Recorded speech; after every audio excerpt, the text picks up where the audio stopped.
Primeiro, Prestes, muito obrigado pela presença. Gostaria que você se apresentasse. Bom, antes de mais nada, obrigado pela presença de todos.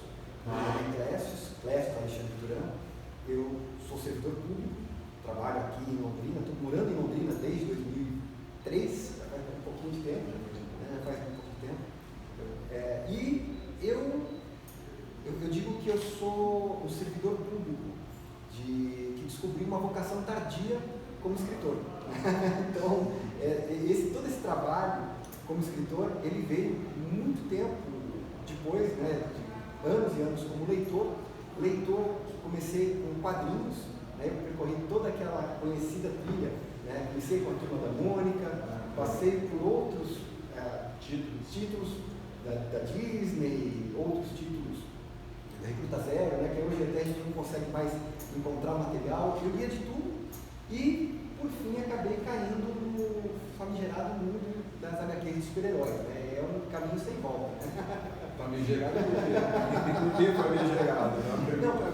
Hoje em dia, a gente não tinha, quando eu comecei a ler, a gente escondia, um pouquinho essa paixão que a gente tinha pelos quadrinhos super-heróis. Não era um negócio muito bem visto, Eu comecei a ler super-heróis eu já tinha uns 20 e poucos anos, porque eu nunca conseguia engajar, porque as histórias nunca tinham começo e final, que nem aquelas histórias mais curtas, Eu sempre tinha era meio de uma saga, E eu comecei a ler, chegou às minhas mãos uma coleção completa, e eu comecei a ler, conseguir vislumbrar, todo aquele enredo de começo, meio e fim, pegar uma saga, pegar outra, e aí foi começando, Começa com um super-herói, passa para outro, e vai passando por um spin-off que tem uma outra editora, enfim, como eu disse, é um caminho sem volta. E depois de muitos anos, como leitor de quadrinhos, leitor de outros livros, me surgiu uma ideia bem superficial, era um germe, de uma história, era um plot, o que aconteceria se o lobisomem, na verdade, não gostasse de virar humano, A ideia era essa. A gente sempre vê nos filmes o homem tentando se livrar do lobo, E eu pensei, como seria uma história que acontecesse o contrário, que o lobo quisesse se livrar da parte humana, E aí, sentei, tive um começo absolutamente frustrante. Eu escrevi 4 parágrafos, achei muito difícil, desisti, larguei por um ano aquele projeto e, posteriormente, em uma conversa com o meu filho, a gente trocando algumas ideias, ele pegou e falou assim, eu falei, eu tive uma ideia para uma história assim, assado, mas ela não foi para frente. E aí, trocando, ali um bate-papo com ele foi me sugerindo algumas coisas e eu falei, poxa, a história poderia ir para esse lado. E aí me deu vontade de sentar novamente perante o computador e ficar rascunhando ali aquela história. E a partir daí, esse segundo momento, eu acho que eu imagino que eu deva muito aos milhares de enredos que eu consumi como leitor de quadrinhos e de outras obras. Eu ia te perguntar isso, qual foi a formação que você buscou? Porque como no primeiro momento foi frustrante, você não conseguiu desenvolver, o que você buscou de memórias, de estudos para poder desenvolver um roteiro? Eu sou profissional de direito, então a gente sempre trabalha com um material mais resumido, As nossas peças, elas tendem a ser certas sínteses de uma ideia geral. Então, naturalmente ela seria extensa. Era alguma coisa que eu teria que fazer assim, quando eu comecei, eu teria terminado antes de começar. A minha primeira obra não sairia porque ela não teria essa o poder de síntese fez o plot. O poder de síntese você entendia que tinha. Exato. E aí, eu acho que eu comecei a mimetizar tudo aquilo que eu gostava nas principais histórias, nos principais enredos. Eu tentei colocar em prática na minha literatura. Então, como a gente trabalha com a palavra, eu acho que eu nunca tive aquele famoso bloqueio de escritor, no sentido de dificuldade de colocar as minhas ideias no texto. Pelo contrário, eu pensava mais rápido do que eu conseguia colocar no papel, né? Teve alguns momentos, inclusive, que eu brinco que eu me sentia fazendo uma espécie de psicografia, né? Que não estava, não vinha de mim, porque já estava, era um negócio que vinha tão pronto na minha cabeça que não parecia que vinha de mim, parecia que tinha alguma coisa externa ditando, né? E eu fui fazendo criando essa história, né? E era um projeto absolutamente pessoal, não era visão de publicação.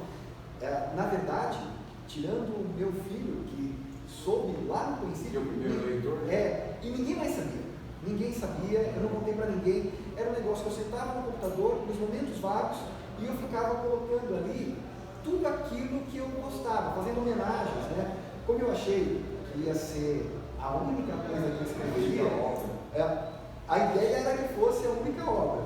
E eu coloquei uma homenagem ali de tudo aquilo que eu gostava, de quadrinhos, de videogames, de filmes. Eu fui inserindo ali tudo aquilo que eu mais gostava. Foi uma questão de paixão mesmo.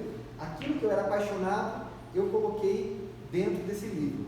Quando o livro já estava lá quase na metade, foi que numa conversa bastante informal com uma amiga, que também é leitora voraz de obras de literatura, eu comentei e falei assim, eu tenho um projetinho ali, eu estou escrevendo um livro e tal. E a minha esposa nem sabia, ela falou assim, como assim? Que história é essa? Livro, né? Aí eu falei, não, estou escrevendo uma coisa assim para mim, uma história minha. E ela falou, não, quero ler, e essa minha amiga também, e começaram a pedir. E a história foi desenvolvendo. Foi assim, chegou um momento que eu não tinha tempo livre suficiente para me dedicar à história do jeito que eu queria. Eu tirei férias, parei, eu vou usar esse momento para eu poder colocar para fora, porque era uma coisa que me incomodava, né? Ter tanto da história na cabeça e não conseguir colocar no papel. Hoje eu sei que faz parte do meu processo criativo. Chega um momento que eu estou numa fase da história que eu preciso parar de escrever, senão os personagens começam a falar na minha cabeça. Literalmente, eu ouço assim, a voz dos personagens, né? E aí, uma vez que eu tinha colocado o ponto final nessa história, eu falei assim, que seria, né, a maldição do lobisomem, falei, ótimo, escrevi, tá aqui, a história está pronta, vou subir na Amazon e esquecer, né, assim, pura e simplesmente. E nesse momento, a minha esposa foi a minha maior incentivadora, ela falou, não, essa história está muito legal, vamos publicar, né, você tem que ir atrás de uma editora. E eu estava um pouco reticente, eu falei, não, eu escrevi para mim mesmo, em muitos aspectos, eu escrevi o livro que eu gostaria de ler. Então, eu sei que o meu gosto é muito peculiar, né? Você pode até ver pela minha estampa, que eu não primo por uma questão estética muito comum, né? Então, assim, eu gosto, é o jeito que eu gosto, é o meu jeito esquisito de ser, estava ali naquela obra. Eu falei, isso aqui não vai encontrar no público leitor, eu não vou ter uma conexão com as pessoas, as outras pessoas não vão querer ler esse livro. E ela ficou insistindo, né? Eu falei, bom, então tá, vamos atrás. Aí nós passamos o processo de procurar uma editora, publicar o livro. Gostaria de enfatizar isso. Você me mostrou uma edição Sim. de uma das editoras, então eu gostaria de saber o seguinte, como foi esse contato com a editora, como foi essa frustração e como você chegou à autoedição. Tá, vamos lá. Então foi assim, eu mandei uma proposta, comecei a pesquisar. Primeira parte, eu não era do meio, eu não tenho uma formação acadêmica para a literatura, né? Então eu fui pesquisar, fui ouvir alguns podcasts de literatura, fui pesquisar em blogs, né? Na época ainda eram os blogs que faziam a maior parte dessa divulgação. Aí eu falei assim, bom, pesquisando na internet várias editoras que tivessem publicações que parecessem no ramo que eu gostava, de terror, né, tal. E aí começa aquela peregrinação. Próximo daquilo que você deseja. Exato. Aí você vai de editora em editora. Então, tem algumas que têm prazos, né, tem períodos que eles aceitam os originais, tem algumas que estão abertas, mas eles têm regras, então você tem que mandar um resumo da obra, algumas pedem para você mandar a obra inteira, então você vai garimpando, né, e mandando para várias editoras. Eu já faço uma ressalva aqui, é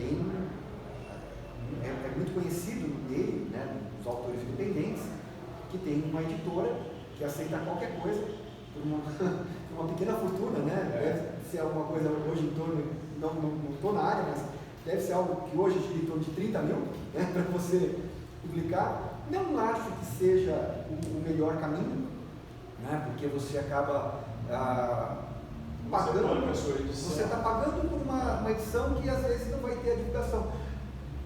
Uma coisa que a gente aprende dentro do mercado editorial é que publicar a obra é o primeiro passo, não é o final, né? A partir da obra publicada, você tem um longo trabalho de divulgação para você poder fazer um contato com o leitor. A obra não se vende sozinha, são poucas as pessoas que têm a sorte de escrever algo que vai cair no gosto de um booktuber ou de alguém, de um influenciador digital que vai divulgar a sua obra de forma mais abrangente, gratuita e vai estourar. Mas a regra não é assim.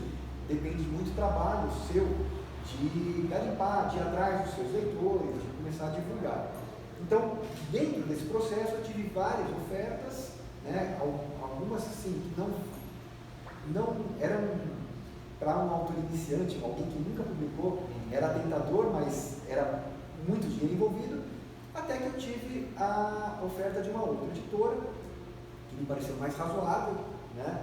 A gente teve um trabalho ali junto, mas hoje, olhando para trás, eu sei que o quão foi importante para mim dar esse primeiro passo, mas a edição, o processo de edição, ele vai muito além de pegar o seu livro e imprimir, né, de fazer uma capa. Tem um processo editorial. Tem um processo editorial muito complexo, de adequação.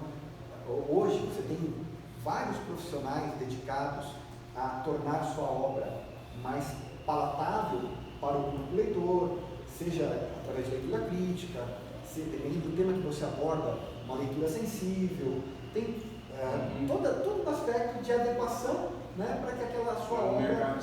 Para um mercado específico, encontrar o seu nicho, enfim. Mas é um mercado que eles acreditam que tem um share específico, tem um público específico. Exato. E eles vão lapidando para isso. Exato. Mas você já sabia exatamente o que você queria, porque é uma obra para você.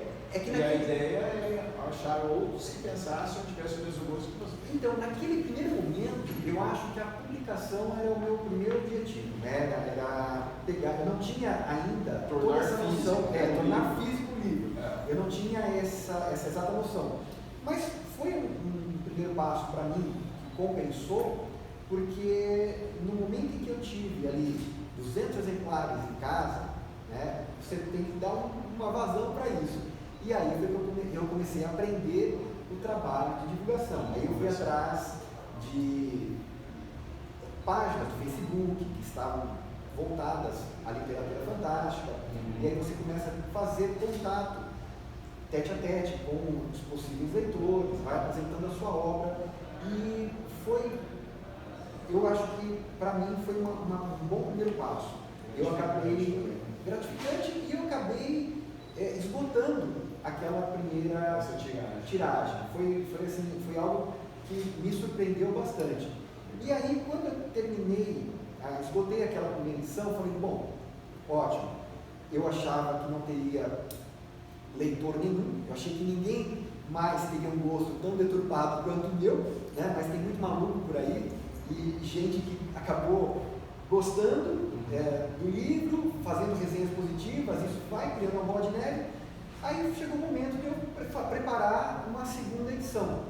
Só que aí eu já não quis mais fazer naqueles moldes na mão de uma editora. Já não queria que ficasse restrito daquele jeito, por vários aspectos do livro. O livro, eu entendo que ele é um produto, eu concordo que ele é um produto, só que Mas ele tem outro significado para mim. né? Para mim, ele tem que ser um produto mais... Não é só o comércio, né? Não é só o comércio. Eu não queria que ele ficasse apenas num preço razoável, né? Então, não é que eu tive aquela ideia não só de cortar os custos, mas entregar uma experiência que eu gostaria, que eu quisesse. E aí foi que nasceu a minha publicação independente. E agora, nesse caso, você encontrou o teu público, você teve essa aceitação, chegou num projeto editorial seu, com ilustrações, organizando de uma outra forma, levando uma experiência diferente para o leitor. E o que te levou a receber as indicações dos prêmios e quais prêmios? Bom, vamos lá. Porque senão a gente vai explicando detalhe por detalhe e a gente não consegue, mas a gente vai ter outras oportunidades. Não, tá ótimo. Mas aí, assim, essa parte ficou clara, de como que você chegou numa edição autoral. Porque é importante frisar para aqueles que buscam uma editora de como que é esse mercado no momento. Tá certo. E aí acho que já ficou bastante interessante para esse pessoal entender como que esse mercado funciona. Mas as indicações, como que foram? Vamos lá. Concorrendo ao prêmio de novo. Estou concorrendo, se tudo der certo, né, dia 6 de dezembro, eu vou estar lá em São Paulo, nós somos os finalistas do prêmio da ABERT, né, a Associação Brasileira de Escritores de Romance Policial, Suspense e Terror. Então, a Maldição do Lobisomem, ela está como finalista, uma das 3 finalistas na categoria Publicação do século XXI, né, artigo do século XXI. Então, mas enfim, só voltando como diria Jack, o Estripador, vamos por partes, né? Então, uma vez que eu encerrei a escrita da Maldição do Lobisomem, eu ainda não tinha, eu estava naquele processo de garimpar a editora, eu estava naquela de mandar os originais, e procurar uma editora para publicar. Novamente, aí a minha esposa vira para mim e diz: poxa, você gostou tanto de escrever, para você pareceu tão prazeroso, né? Que quando eu tirei férias, aconteceu mais de uma vez, a gente está na hora de sair, né? De sair para almoçar e tal, eu falava para ela, a gente falava assim, eu ouvi o chamado da poesia, né? Eu estava pronto para sair, mas eu falei assim, eu preciso voltar para o computador para ficar mais 15, 20 minutos para colocar aquilo que eu precisava no papel. Aí ela foi muito compreensiva, né? Teve uma paciência gigante, parava tudo, e eu ia para o computador, colocava no papel e tal, e realmente, escrever A Maldição do Lobisomem foi o motivo pelo qual eu deixei de jogar tanto videogame, né? Hoje em dia, o tempo que eu jogava videogame ainda é uma paixão que eu tenho, mas o tempo as horas que eu gastava jogando videogame, muitas dessas horas hoje em dia eu passo na frente do computador escrevendo, né? E aí eu falei assim, não, eu não sou um escritor, não me considero como um tal. E aí eu falei assim, não, escrevi a minha obra, está ali, está publicada, acabou, é uma página virada, fiz o que eu queria. Só que aquilo ficou, né, aquela pulguinha atrás da orelha ficou martelando. Eu falei, poxa, o que eu poderia contar? A obra tem um final, ela tem um desfecho, a história acabou ali, né? O que eu poderia mais escrever a respeito?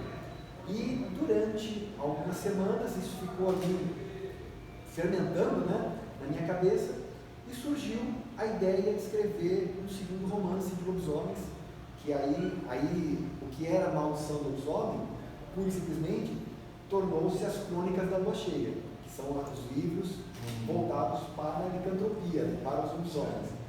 E aí, enveredo novamente para escrever o segundo romance, que foi A Ascensão do Alfa, né? É um dos personagens que aparece no primeiro livro. Aí eu conto agora uma prequel, né? Como ele se tornou aquele lobisomem casca grossa que a gente conhece nesse livro.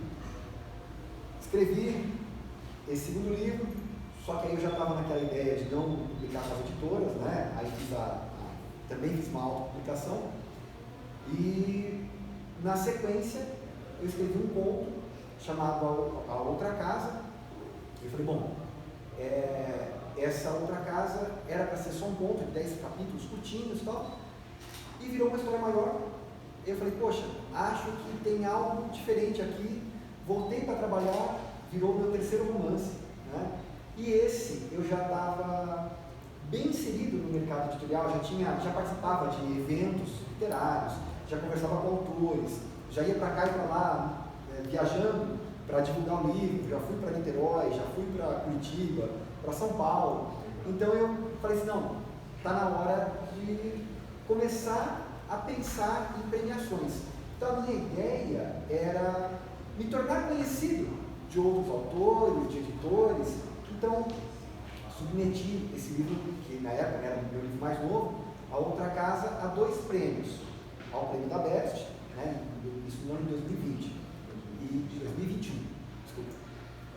Era a publicação de 2020 e os prêmios eram em 2021. Então eu me inscrevi no prêmio da Best e no prêmio da Odisseia de Literatura Fantástica, mas com o claro objetivo de que o pessoal começasse a me conhecer, né? E, minha surpresa, eu fui semifinalista no prêmio da Best e consegui a indicação como finalista da Odisseia de Literatura Fantástica. E foi no meio da pandemia, né?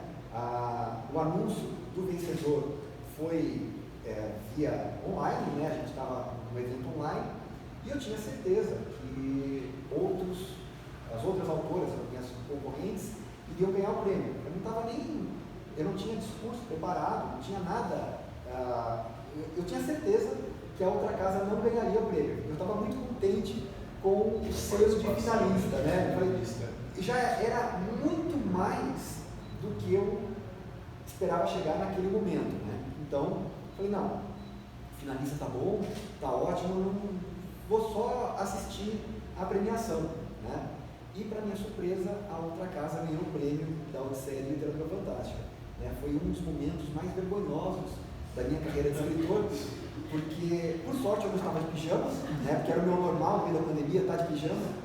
A única concessão que eu fiz para a minha ansiedade foi estar de roupa, vestido com roupas normais. Mas o computador estava desligado, né? Eu estava acompanhando as outras categorias e as pessoas fazendo discurso emocionado. Eu estava muito contente de participar daquilo, né? De ser parte daquele momento tão legal, né? Para a literatura nacional. E aí, de repente, o Duda Falcão, que é o organizador da Odisseia, pega e me anuncia como vencedor. E ele tinha mandado um link por e-mail. Eu não sabia, eu estava contando desligado. Como eu tinha certeza que eu não ia ganhar, eu nem estava sabendo que eu era finalista, né? Eu já tinha lá, aí toca ligar o computador, acessar o site para poder participar daquela chamada online. E eu só sabia rir, né? E agradecer. Eu não tinha nenhum discurso preparado. E a minha surpresa era genuína, porque eu realmente, assim, eu não tenho como palavras para descrever. Olha lá, um escritor que não tem palavras para escrever. Pois é. Alguém que sabe, né? Mas eu estava completamente abobalhado. Eu lembro que a única coisa que eu consegui pensar era, eu até brinquei com essa minha amiga, que é uma das minhas primeiras leitoras. Ela fez um aniversário, ela tinha feito aniversário, e eu esqueci de cumprimentá-la. Eu até brinquei, falei, se eu ganhar o prêmio da Odisseia, eu te cumprimento ao vivo, mas brincando. E a única coisa, nesse momento que eu lembrei, foi de falar para ela, parabéns, Ana Paula, atrasado, né? Mas assim, e aí O que isso te trouxe, essa experiência, para outros escritos? Olha, porque começa a virar uma responsabilidade, né? Ou você não pensa assim?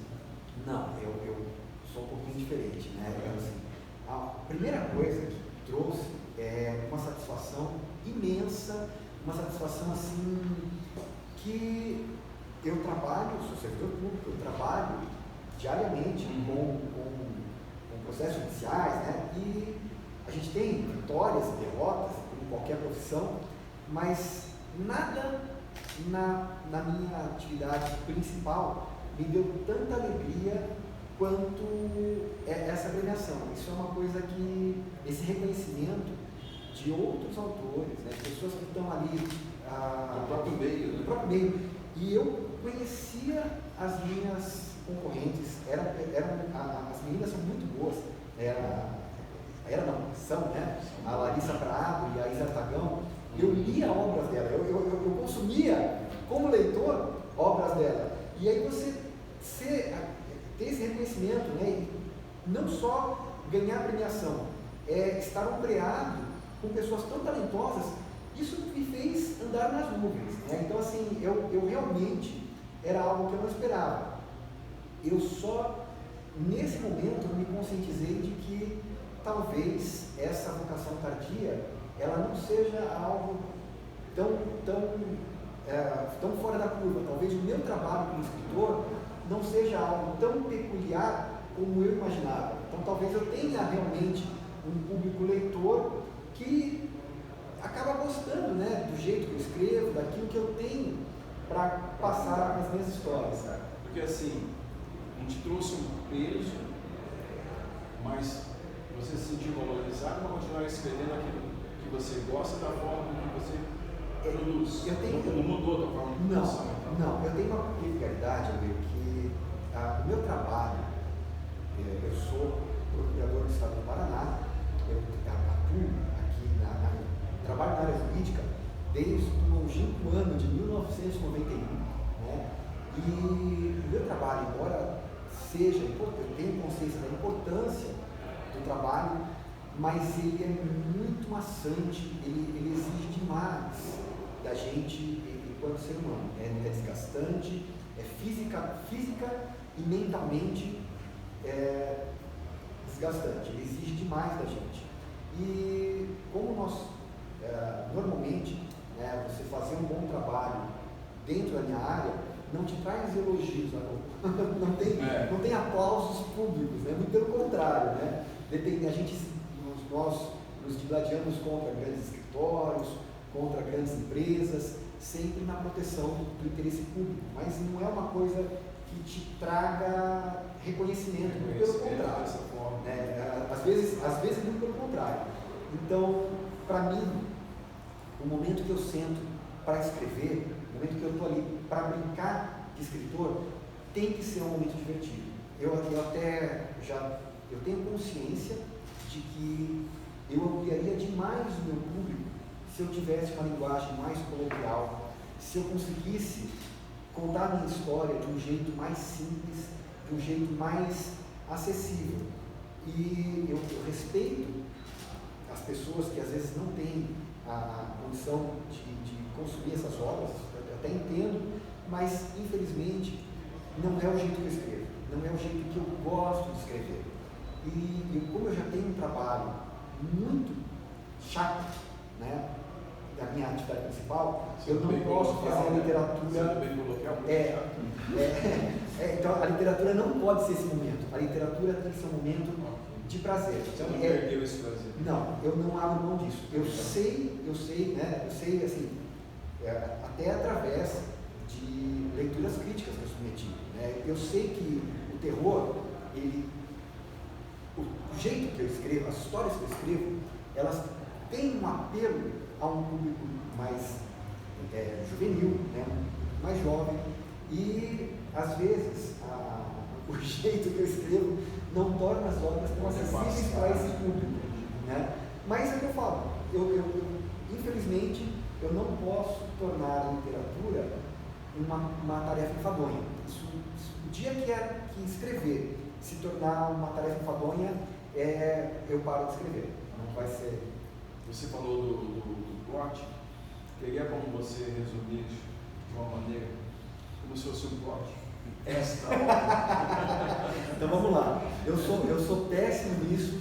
Eu sou conhecido por dar spoilers involuntários dos livros. Eu vou tentar não fazer isso. Mas eu sempre falo que, bom, o principal, né, dessa obra, para mim, o verdadeiro protagonista é o lobisomem, né? Ele é um lobisomem que quer se livrar do ser humano. E, bom, não sei quanto a gente pode se aprofundar aqui, mas vou fazer uma pequena confissão.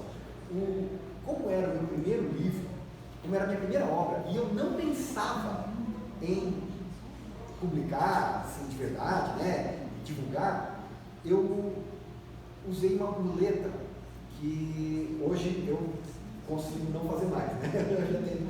Qual que era essa muleta? Tudo que tem ali, eu me utilizei, né, como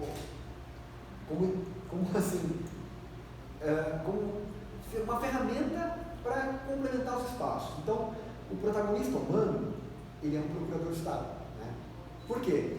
Não é porque eu quisesse me colocar na obra, é porque se ele fosse médico, eu não faço a menor ideia de como é o dia a dia do médico.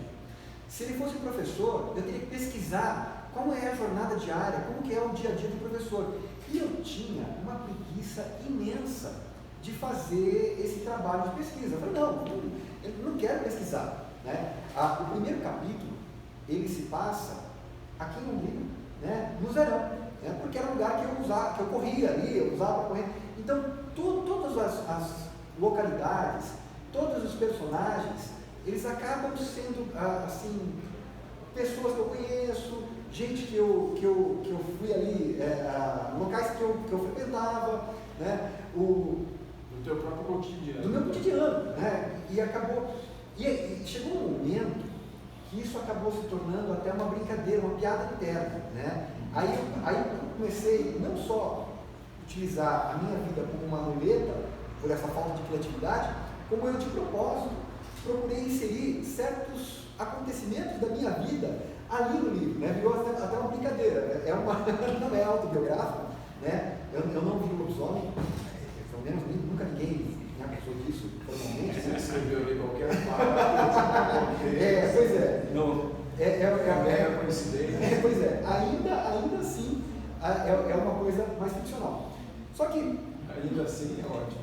Ainda assim, né? Tem gente que jura que não, mas até onde eu saiba, até onde é do meu pleno conhecimento, é ficcional. Mas esse lobisomem, ele acaba, ele é mordido, né, numa viagem de moto e tal, ele tropeça ali com uma coisa que ele não sabe o que é, mas que é um lobisomem que acaba mordendo o ombro dele, mas como ele é um motociclista consciente, né? Ele está com a jaqueta, com a proteção, tudo mais, ele não é derrubado, mas acaba sendo mordido e ele acaba se descobrindo, né? Vai ter a transformação, quando chega os períodos de lua cheia, né? Ele tem a transformação e esse aqui é uma outra roubada que eu dei nesse primeiro livro. O lobisomem é um mito muito vasto e é muito multifacetado. Você não tem uma mitologia do lobisomem, você tem vários mitos de lobisomens, né? O nosso lobisomem brasileiro, que vem muito de Portugal, ele tem uma forte carga religiosa, né? Então o jeito que se transforma no lobisomem tem muito a ver com religião, né? Com a pessoa que é batizada, tem sétimo filho, tem várias possibilidades, né? Então o que eu fui fazendo? Eu fui pegando diversos aspectos das diversas mitologias, até de obras da cultura pop, né? O lobisomem americano em Londres, obviamente, é uma das referências, né? Então eu fui pensando, para a minha história, ficaria legal que o lobisomem se transformasse desse jeito. Para a minha história, seria legal se ele se transformasse nesse período. Então eu fui criando pensando diversos aspectos para criar uma mitologia minha, né? Própria. E aí, estabelecidas as regras, eu fui construindo a história. Então, tem todo esse embate, né? O lobisomem, de um lado, fica tentando, né? Ele vai descobrir que parece ter um jeito de eliminar o lado humano vai tentando levar a sua vida, apesar do lobisomem, né? Então, a história é essa, né? Acho que esse é o embate principal. Quais são os planos para as crônicas da Lua? Bom, a gente tem agora, as crônicas agora, a Maldição do Lobisomem especificamente, está concorrendo como finalista na Prêmio da Best. Eu tenho o segundo romance, A Ascensão do Alfa, que também já está publicado. E eu tenho o terceiro volume das Crônicas da Lua Cheia, que já está escrito, revisado, finalizado. Eu já tenho capa, já tenho tudo, estou na fase dos detalhes finais de diagramação. né? Então, eu estou com uma diagramadora que vai terminar, é um processo longo, né? Que demora revisão e tudo mais, e tão logo eu conclua essa fase, eu tenho a intenção de abrir uma campanha de financiamento coletivo, porque, diferente dos outros textos, eu já tenho um público leitor cativo, eu tenho alguns leitores, eu não tenho uma imensidão de leitores, mas os leitores que eu tenho são pessoas assim, incríveis. Eu tenho uma mesa de leitores que acompanham, né? Que acompanham, que, assim, eu não tenho como agradecer o estímulo que esse seleto grupo faz.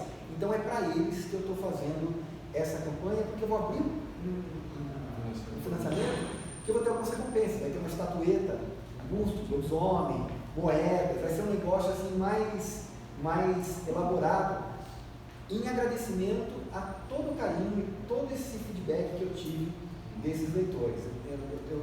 É por eles que eu continuo escrevendo e é para eles que eu vou fazer essas recompensas, e eu sei que eles vão gostar muito. Então, em breve, muito em breve, vai ter um novo livro aí. Legal. E os contatos é pelo Instagram aí, ou você tem alguma descrição específica? Então, eu tenho o site crônicasdaluacheia.com.br, tenho o meu Instagram, que é o @cléciusduran, né?